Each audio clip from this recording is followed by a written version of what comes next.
Have you ever wondered if you're sending too many emails or not enough emails in your funnel? Well, I have that exact same question.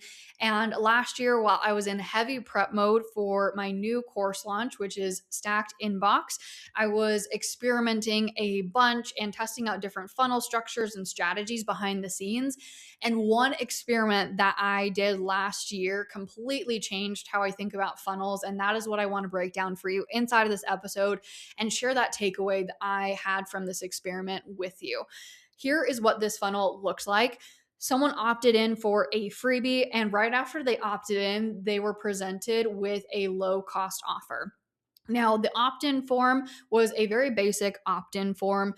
It had two testimonial screenshots on it and some basic information about what the freebie was. The freebie that they then got access to was a 60+ page PDF guide that told them how to scale to their first 5K month in business. And then they were presented again with that low cost offer. So, opt in form, freebie, they're opting in for the freebie. After they opt in, there's a pop-up page with that low cost offer. This low cost offer on the pop-up page was $27. If they didn't buy right away, meaning that they didn't buy that offer on the pop-up page, they were then sent a series of emails that gave them the opportunity to grab that low cost offer, but at a slightly higher price point. So instead of $27 like it was on the pop up page, they could buy it for $47 for a limited time. So this funnel was pretty simple. It was obviously an opt in form, freebie. There was the low cost offer prop up page, and then there's an email sequence for those who didn't purchase that low cost offer on the pop up page. And my question with this was, or I guess the whole reason why I was running this experiment was this question: do people simply just need more time and reminders in order to purchase from me inside of my funnel? So this experiment had two different versions. Version number one was the 10 email funnel. This version had 10 emails, as you can probably assume, and it gave people a longer discount window. It gave them more reminders and more angles and explanations of the offer. Now, I don't know about you, but if you've ever tried to write 10 emails for a low cost offer, you really do have to get creative with the different angles of explaining different things and pulling in social proof and just telling more stories and really getting, again, just creative with how you're selling that offer. And that is exactly what I did inside of this 10 email funnel.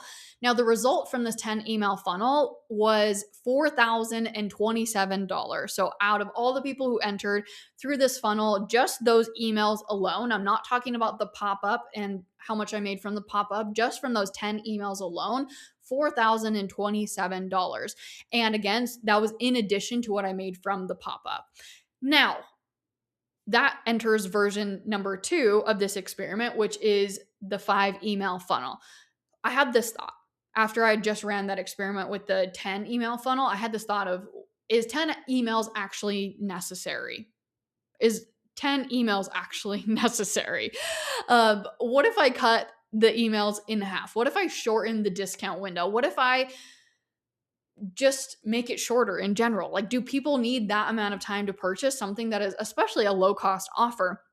Would it convert as well with half as many emails? And so I ran the exact same funnel. So there was the exact same opt in page. I didn't change anything about the opt in page, didn't change anything about the freebie, didn't change anything about the pop up page, didn't change anything about the price of the offer or the offer itself. I only changed the amount of emails that I was sending for those who didn't purchase the offer on the pop up page. So instead of 10 emails, we're just cutting it down into 5 emails. And the difference was crazy. So again, remembering the 10 email funnel, $4,027. This 5 email funnel, $107. That is it. And yes, you heard me correctly, $107. Now, for full transparency, you know I'm all about transparency. The 10 email funnel, it did have 3,000 people go through it, whereas the 5 email funnel only had 1,000 people go through it. But even if I had sent another 2,000 people through that 5 email funnel at the same conversion rate of what the funnel was converting at when there was 1,000 people going through it, it wouldn't have even come close to matching the $4,027 that I made in the 10 email funnel. I would have, at the same conversion rate, if I had sent another 2,000 people through, it wouldn't have even made me $500.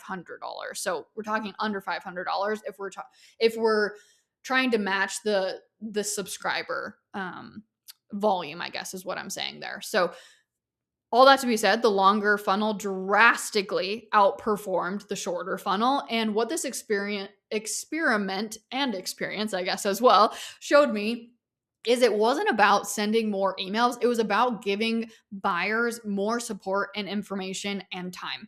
Most people assume if someone doesn't buy right away that they're just simply not interested and that they're never going to purchase.